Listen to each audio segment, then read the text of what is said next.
So today, the important sort of topic is what's called the fundamental theorem of calculus. And it turns out that this is an extremely important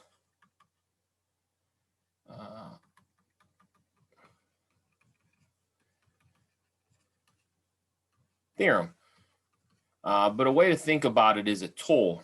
So, and it's a tool, two reasons. One, theoretical, and for practical reasons. And so in this class, what we're mostly concerned with is this portion of it. So this is really our concern in Calc 1, 2, etc.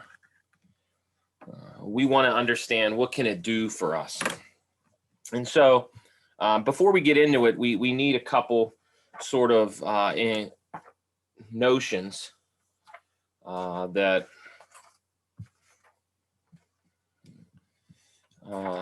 we need to keep in mind. So the first thing we need to do is we need to recall the definition of an integral. So this symbol, the integral from a to b of some function f of x dx, by definition, it is defined as a limit. So this is our limit. The limit, our definition, I should say, the limit is n goes to infinity of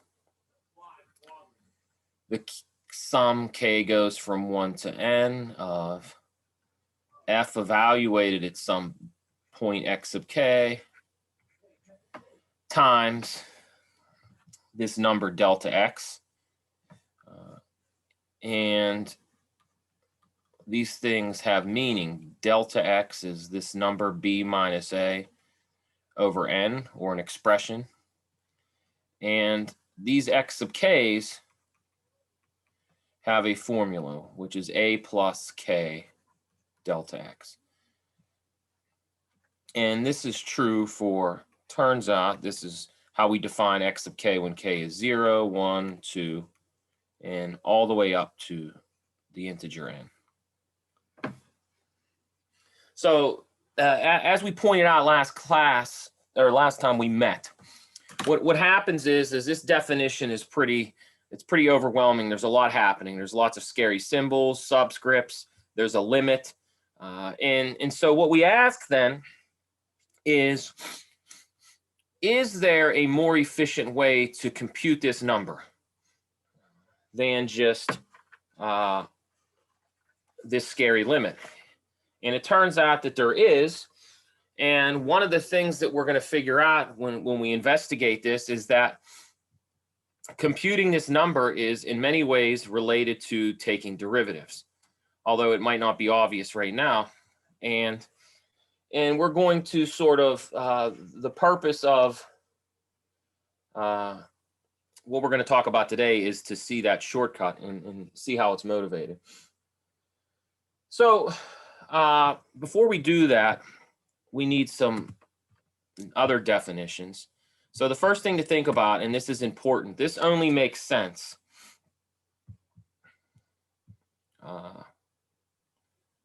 so inherent in this definition is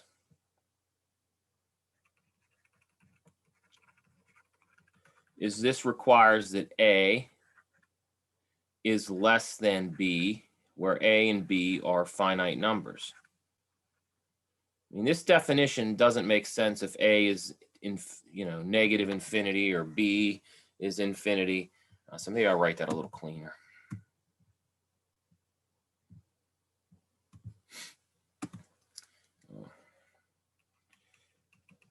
And so the first thing, if this is going to be of any use to us, we have to understand what does it mean when A is equal to B, and what does it mean if A and B are switched. So And there's lots of intuition for this, by the way. You'd have to draw pictures, or, and the book does a good job of this. So we have two other definitions.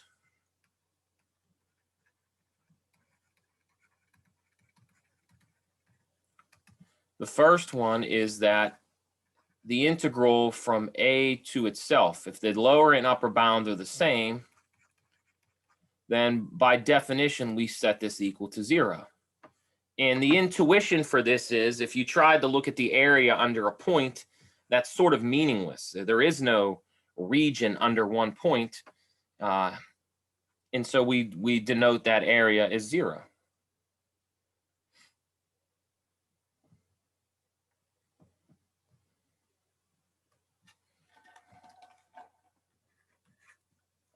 And then the next thing we have to think about is, what if the rules are reversed? What if I swapped my bounds? Well, if you go through the definition, you'll find that it makes sense to denote this as minus this.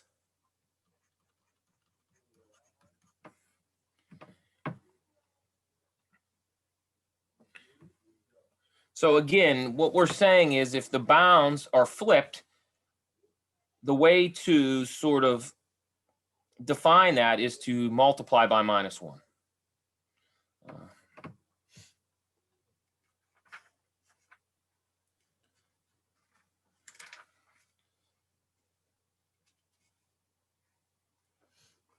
So what you should do is you should draw pictures of this. And again, there's plenty of pictures in the book, but you should draw pictures to gain intuition for this.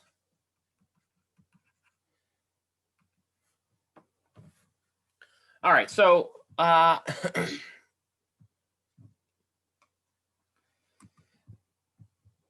if we go back a couple pages, remember, this is the definition of the integral. And then we are defining two integrals where the bounds, here the bounds are the same number, and here we're saying if you alternate bounds, if you quote unquote flip them, reverse them, then you multiply by -1. And so just to illustrate what we mean, we showed last class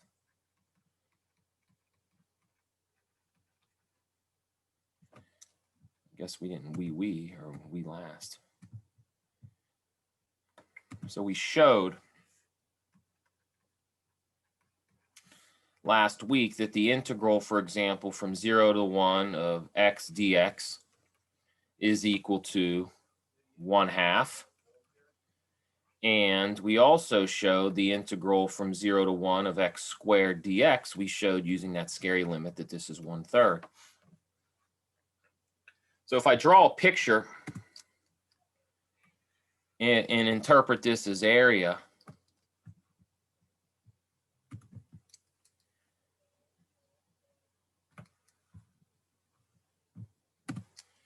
so if this is the point 1 and this is 1,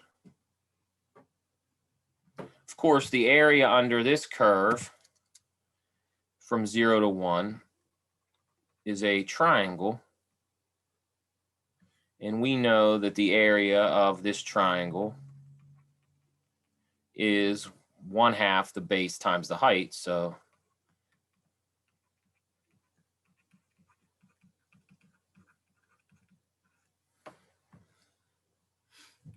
now what we're saying then is we can now, for example, define the integral from 1 to 0 of x dx, and that would be -1/2. And the integral from, say, 1 to 0 of x squared dx would be -1/3. So you might want to think about this, draw some pictures. I'm not saying you have to, but it's a good idea. It helps you get a feeling for what's happening. Okay, so the next thing is we can, from these definitions, deduce some pretty important properties that have lots of intuition in the geometry of all this. And I would encourage that that you think about this. So here is a theorem, and we're not going to prove it, but you can draw pictures to show this. The first thing is that if you take two functions and you add them together or subtract them, you know you get a new function. And so we ask what this integral is, and intuitively, this says you just compute the integral of each function separately and then either add them or subtract them back.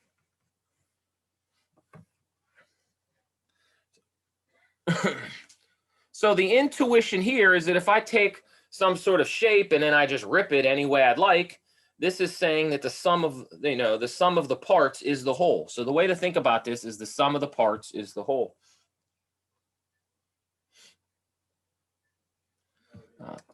And then another property is if I have some constant c, the constant can be, if you want to think of it in English, pulled outside of the integral.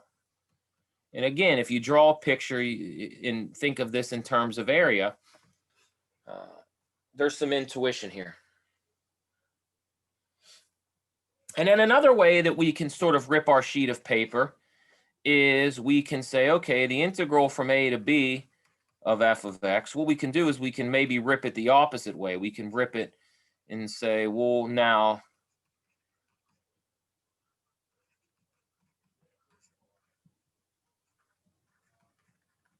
sort of rip it in the opposite direction. And once again, you can think of this as the sum of the pieces is the whole.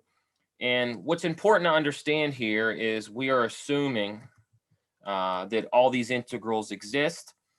And here, c is any number. So it can be any constant.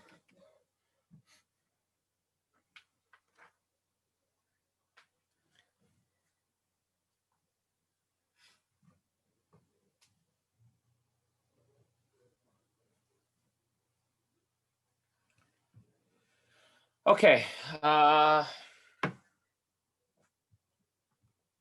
Another property that's of importance is the following. It's our fourth one. If we have some function g and it's always less than or equal to some other function f, and this is true on the interval a, b, then the integral of g, that number is going to be less than this number, the integral of f. And once again, drawing pictures and thinking of these numbers in terms of area gives you some intuition for why these are true.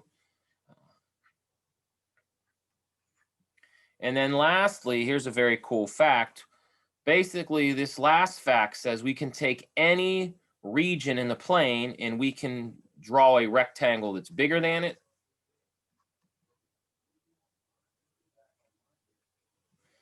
And we can always draw a rectangle that's smaller than it. In the area of the bigger rectangle would have height m and width b minus a, and the area of the rectangle contained would have lowercase m for its height and width b minus a. So let's just draw this last picture just to get some intuition for it. If I have my xy axis, here's a, here's b.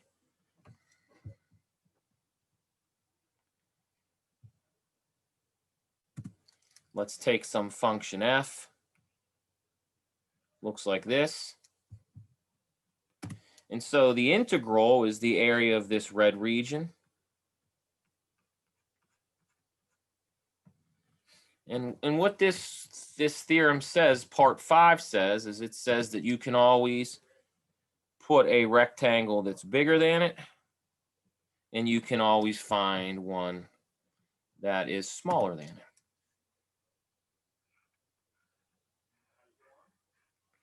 So the purple rectangle, if we label these things, this height up here would be capital M. And then this height down here would be lowercase m. And of course, the width of both of these rectangles are b minus a.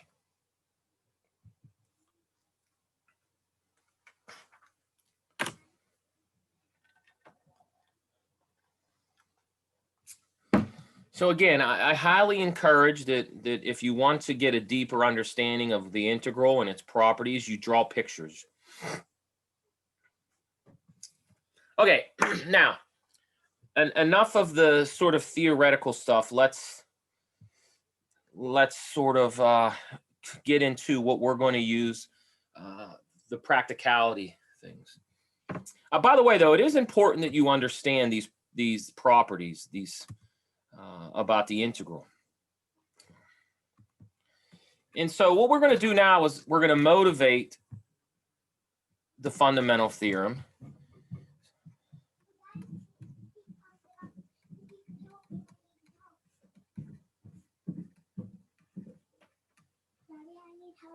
Okay, hold on, honey. All right, hold on. I have to pause. Pause. Be back in a second. All right. Sorry about that. Okay, so how do we motivate the fundamental theorem? So what we're going to do is we're going to use some intuition from geometry, and we're going to use some calculation. So what I'd like to do is let's think about the following sort of picture. So let's go back to this integral. But instead of me putting a 1 here, I'm going to put the letter b. So I'm going to consider this. So all I'm asking is that b is greater than 0. It can be any number. So the picture, the picture of this looks something like this.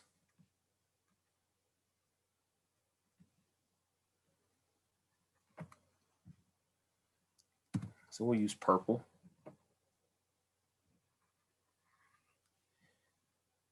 And so the thing to note is this integral is equal to the area of this red triangle. So the integral from 0 to b x dx is equal to the area of the red triangle. But of course, we know from elementary geometry, this is equal to 1/2 times the base times the height. Now, the base of this triangle is b, and the height is b. And so this is 1/2 times b squared. Now, we can actually verify this using our definition of the integral. So here we're just saying, okay, let's use basic geometry. We learned as children that the area of a triangle is 1/2 its base times its height. So this red triangle that is formed by the graph of y equals x and the x-axis, we can use elementary geometry to show that this is 1/2 b squared. Now, what's interesting is we can also deduce this using our definition.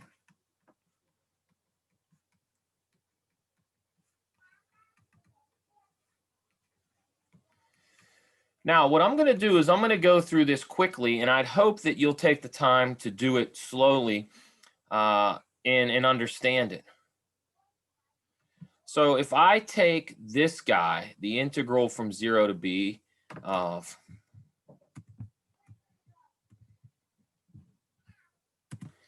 x dx, this by definition is the limit as n goes to infinity of the sum, scariness, k goes from 1 to n, of x sub k times delta x. Now, we know what delta x is. Delta x is b minus 0 over n. So, of course, that just simplifies to b divided by n. A sub k becomes 0 plus k delta x, which simplifies to kb over n. So you might have to take some time to come to terms with this. Maybe draw a picture. Okay, so if we plug those values into this limit, x of k becomes kb over n. Delta x becomes b over n.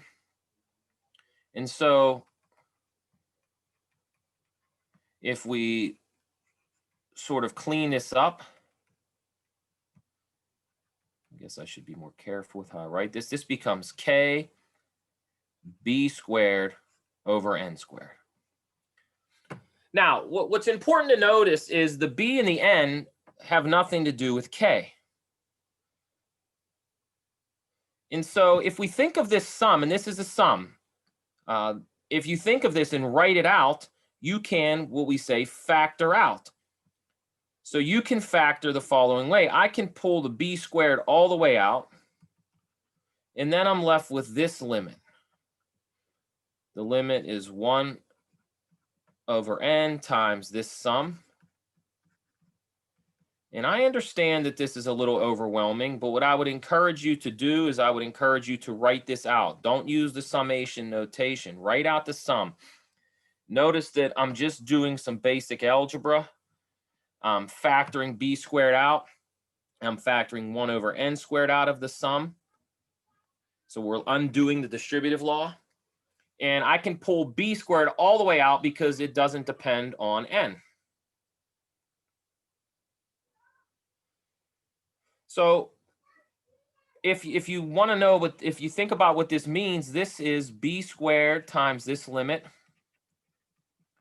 1 over n squared. And then this sum is just 1 plus 2 plus 3 all the way up to n. That's what this sum means. And we know that there is we can rewrite that sum. That sum can be written as,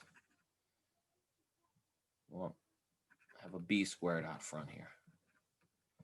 That sum is n times n plus 1 over 2.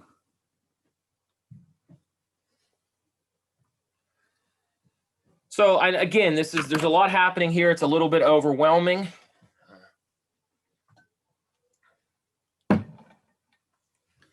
But if you take the time to go through this and understand it, you're going to get a better appreciation for what we're about to do. So the thing to note is I can take this limit now. This limit here, I have n squared plus n over 2. If I do some algebra and take this limit, I end up getting the following. So what I end up getting is the integral from 0 to b of x dx is b squared times 1/2, or of course, b squared over 2, as we got using elementary geometry.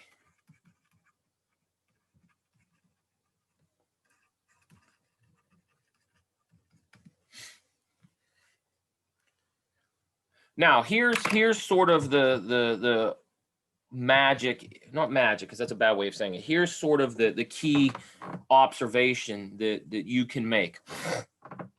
And first off is there is nothing special about b.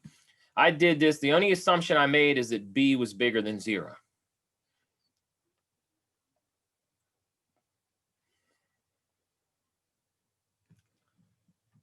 So here is a interesting observation.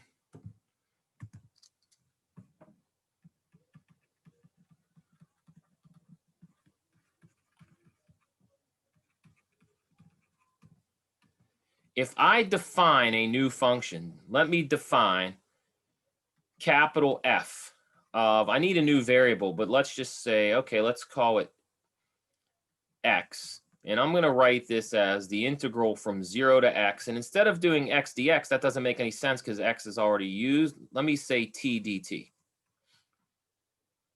And of course, we know what this is equal to. We know that this is equal to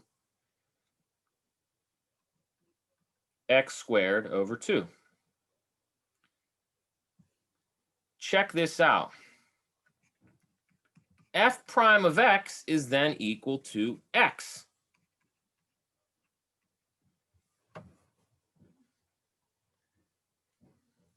Take the derivative of x squared over 2. You get 2x over 2, which is, of course, x.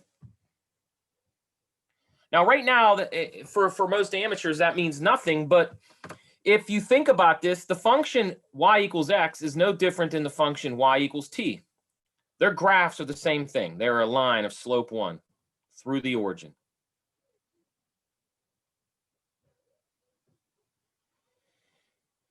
And so what we're saying here is that if we think of a function as having the input be the upper bound of an integral, then there is this interesting connection. This observation suggests that the integral is the inverse operation of the derivative.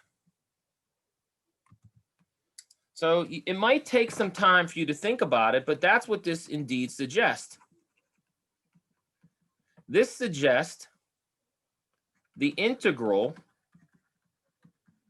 sort of reverses or undoes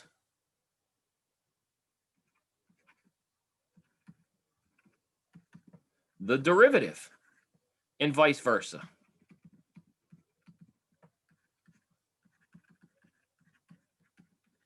So, I mean, in English, you might say that the integral and the derivative are reverse operations.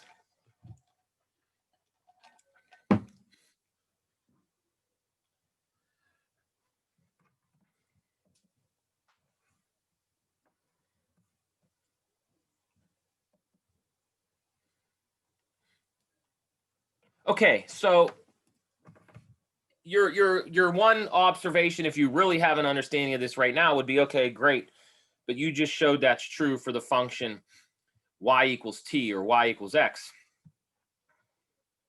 But it turns out it's true in general, and that's what the fundamental theorem of calculus tells us, provided whatever we're integrating is continuous.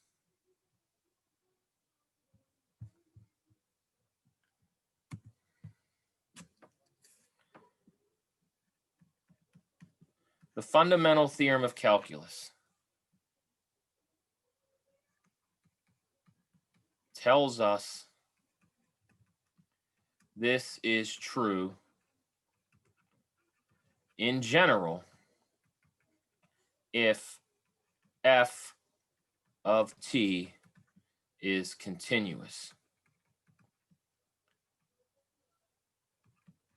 on some interval, which we'll call AB.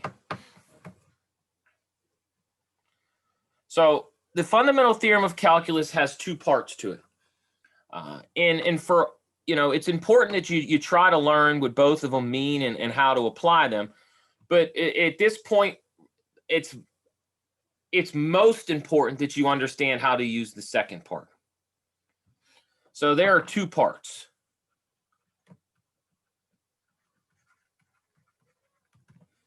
The first one, and you can prove this using the properties of the integral. We're not going to do it. The first one says if capital F is equal to the integral from a to x of some function lowercase ft dt, then the derivative of capital F is just lowercase f. So we proved this in the special case for when f of x. That's what we did on the previous page. We proved it for a special function, but we can do it in general. And then the second part, and this is the one that is going to be most useful for students in Calculus 1 and 2, or this is the one you will use the most. And it's often called the evaluation theorem. It says the following: if f prime of x equals f of x, then the integral of f of x dx from a to b is equal to capital F evaluated at the upper bound minus capital F evaluated at the lower bound.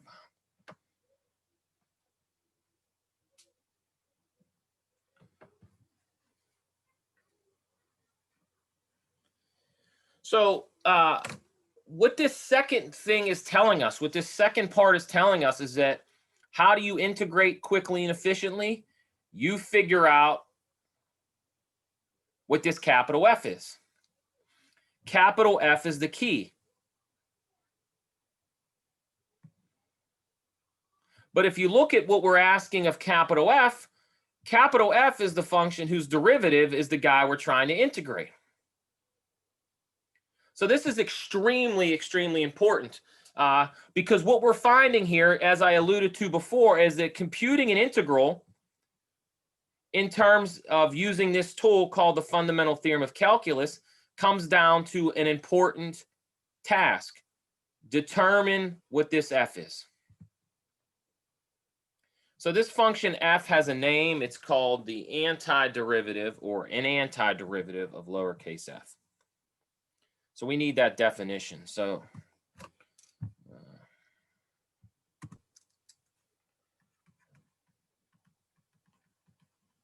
definition: if capital F prime of x equals lowercase f, we call capital F an antiderivative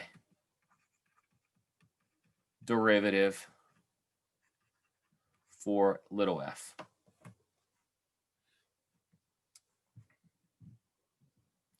So what's nice that we can do right away is we can do an example that is near and dear to our hearts, and that is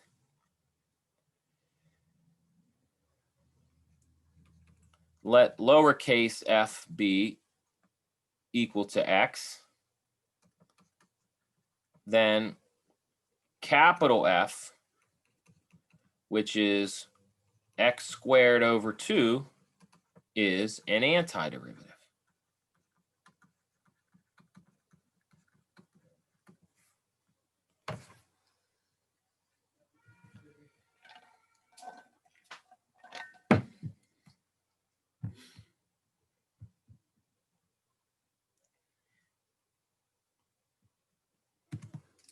And more is true.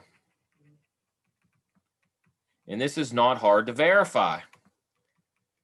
If lowercase f of x equals x to the power n, where n is greater than 0, or let's just say, let's be even more general, where n is not equal to 0,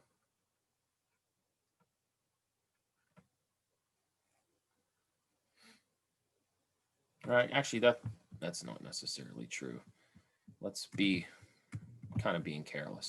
Where n is not equal to -1.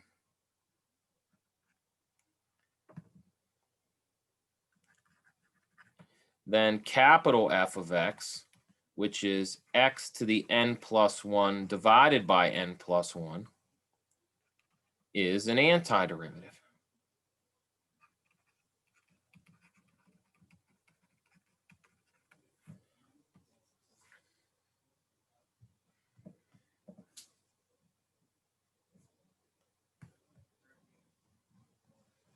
And you could verify this strictly by taking a derivative.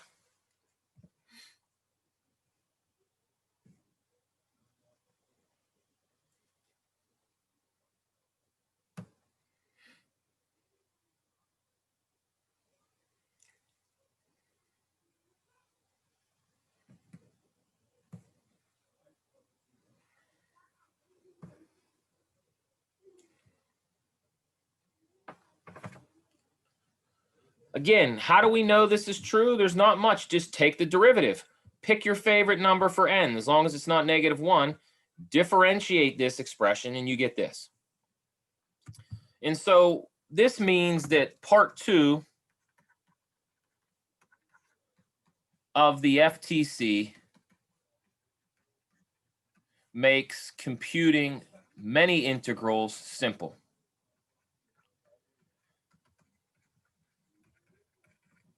And of course, simple is a relative word, so we'll put it in quotations. But we can look at some very straightforward examples. we've already done this problem before. Let's do it again. If we want to integrate x dx, what we need to do is we need to ask ourselves, okay, what is an antiderivative for x? And we know that it is 1 squared over 2 minus 0 squared over 2, which of course simplifies to 1/2. And why is this the case? Well, it's the case since x squared over 2 is an antiderivative of x. And then we can make the same reasoning for the other integral that we've done. The integral from 0 to 1 of x squared dx becomes 1 cubed over 3 minus 0 cubed over 3, which of course is 1/3. And this is true since x cubed over 3 is an antiderivative of x squared.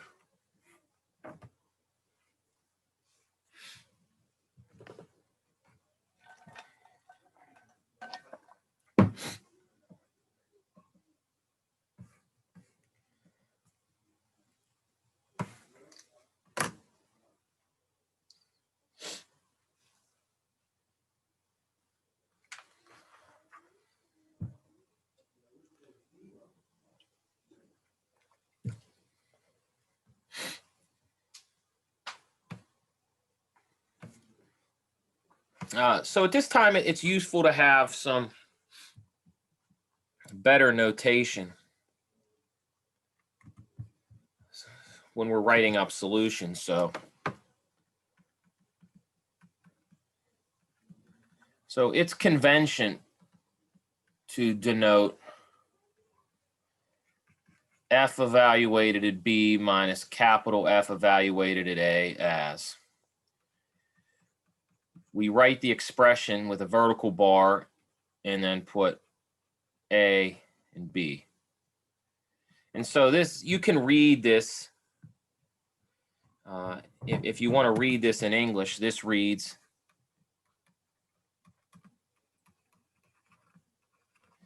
as f evaluated at b minus f evaluated at a.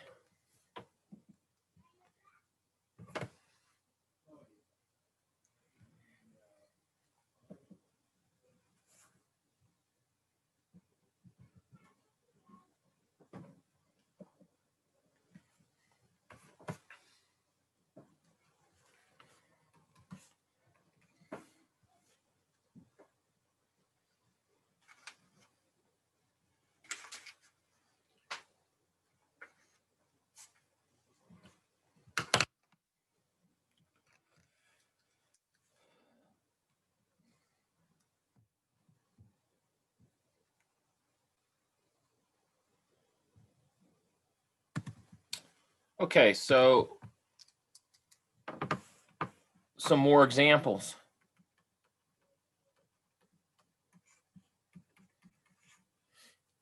Using our property of integrals, we might compute something like this as follows.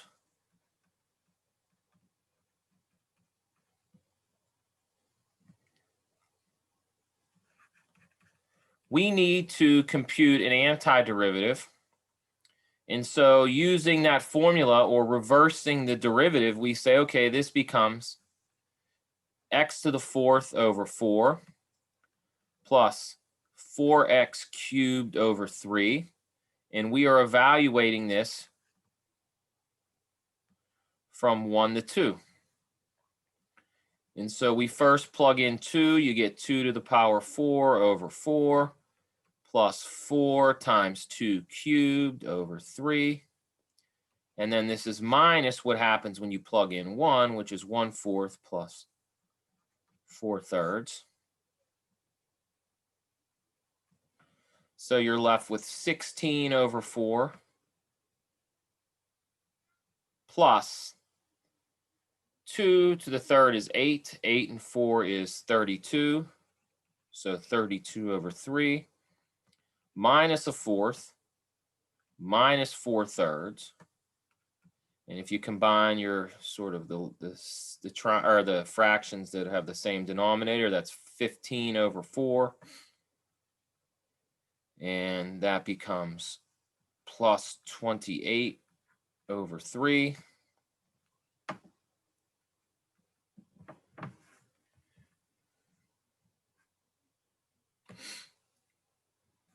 Which of course becomes 3 and 15 is 45. 28 and 3 is 84. So you're left with 129 over 12.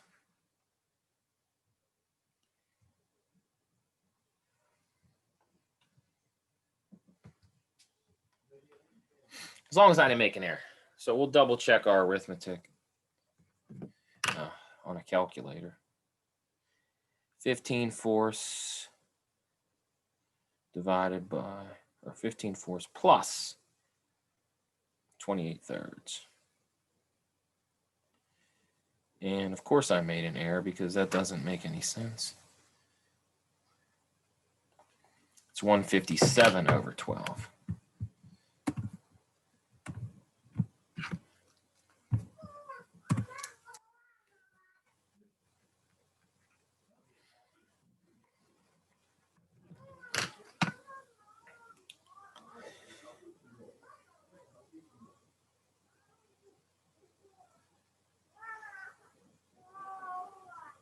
Now,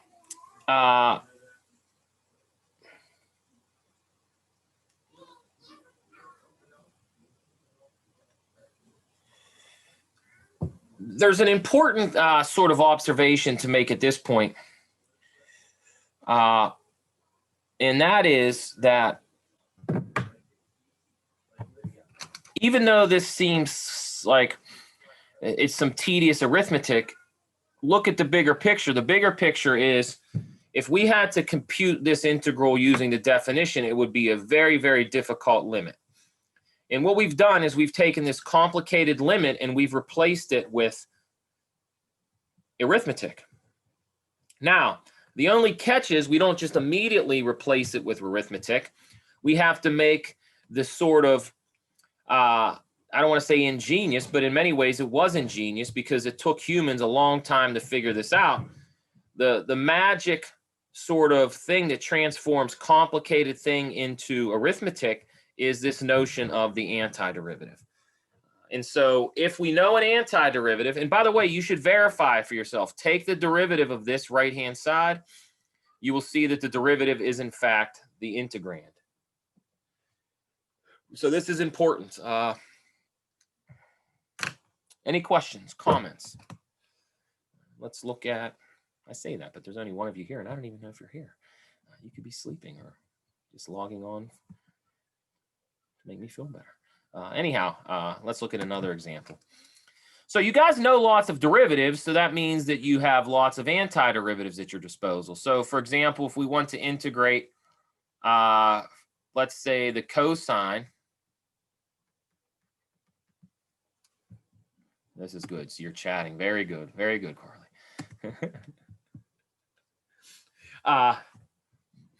If you want to integrate the cosine from, let's say, I don't know, what's, how about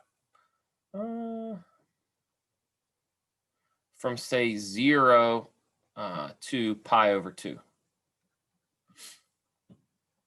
Well, what is the antiderivative of cosine? So you have to ask yourself, what function's derivative is cosine? And it turns out that that's the sine.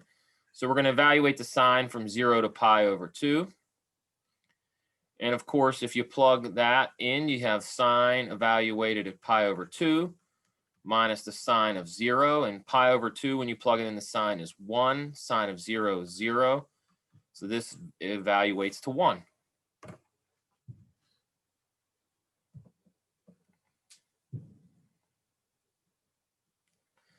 An interesting example to compare and contrast is, what if we integrated from, say, 0 to 2 pi of the cosine of x? Well, if we integrate from 0 to 2 pi, that becomes the sine of x from 0 to 2 pi, which is the sine of 2 pi minus the sine of 0. And the sine of 2 pi is 0, and the sine of 0 is 0, and so the answer is 0.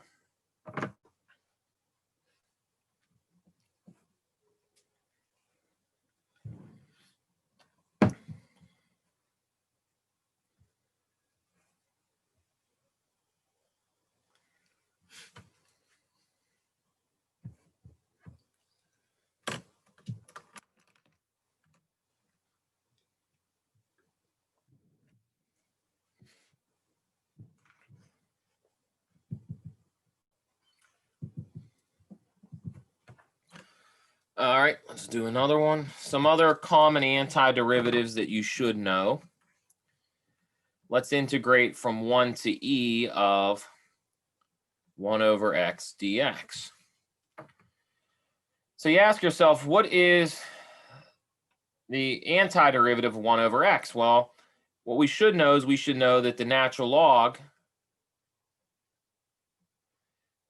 when you take its derivative, you get 1 over x. So this is the integral, becomes the natural log evaluated from 1 to e, which is the natural log of e, minus the natural log of 1, which is 1 minus 0, which is 1.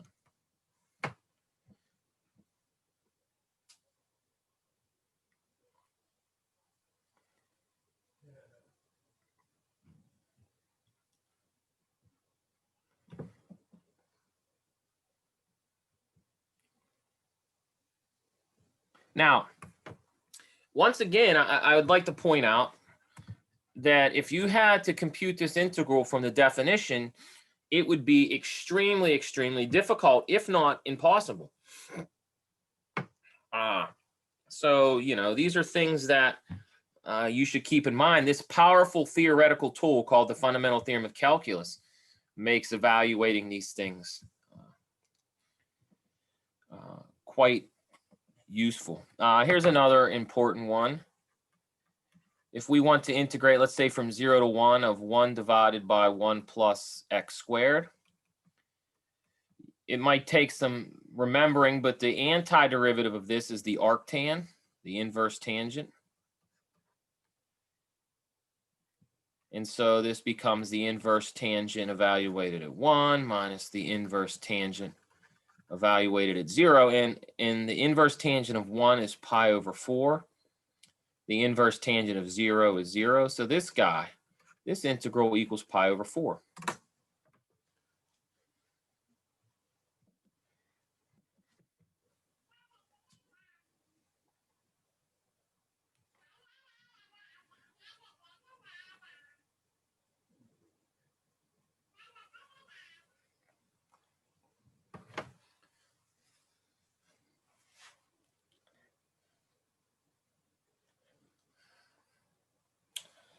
Okay. So that's it. That is the fundamental theorem of calculus. So the obvious question, or not the fundamental theorem of calculus per se, but this is how we use it to compute integrals. The obvious question then becomes, and this is what much of calculus 2 is about,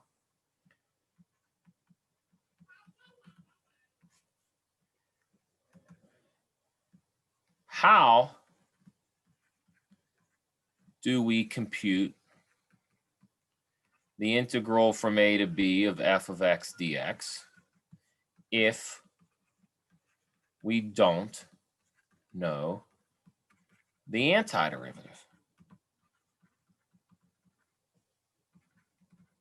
Well, that's the problem. So the answer to this is why it's important to know as many as you can. And so basically one way of thinking about this is if you know a derivative formula, you should be able to think of it in terms of antiderivatives. And we spend some time in Calc 2 doing that. And so for those of you who take it, you'll get to learn all about that. And by the way, you know, again, we are thinking of this really this integral in terms of sort of area, but it doesn't have to just be that interpretation.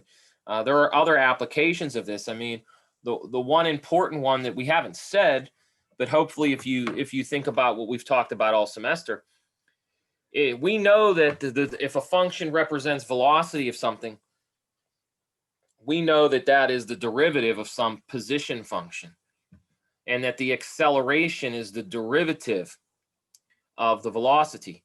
And so if we think of that physical application, that means the integral of acceleration is velocity, and that means the integral of velocity gives us position. So one thing you should also be familiar with and have try to come with a deeper understanding of, so what are the applications or interpretations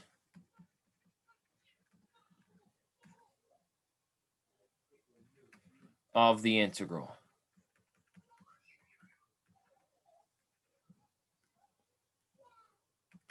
Well, the number one that you should be familiar with is it can be interpreted as area.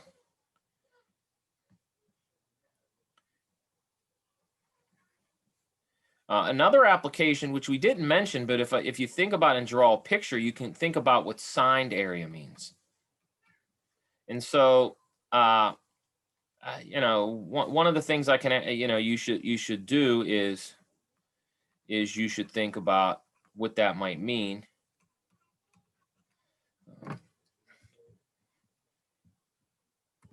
And so one way to think about that is if I draw a picture, if I have just my function, if my function is positive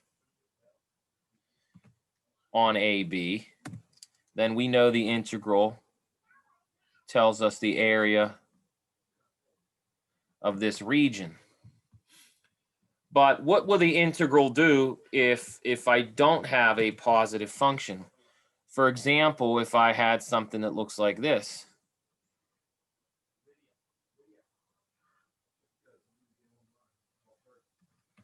So if instead, if I had something like this, A to B, well, what is the integral computing? Well, the integral would be computing this,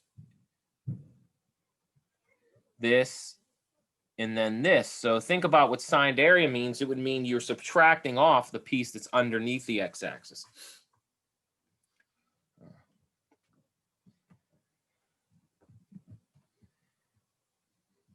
And then last application we have is this linear motion. And that is if we have something like v of t, or excuse me, let's say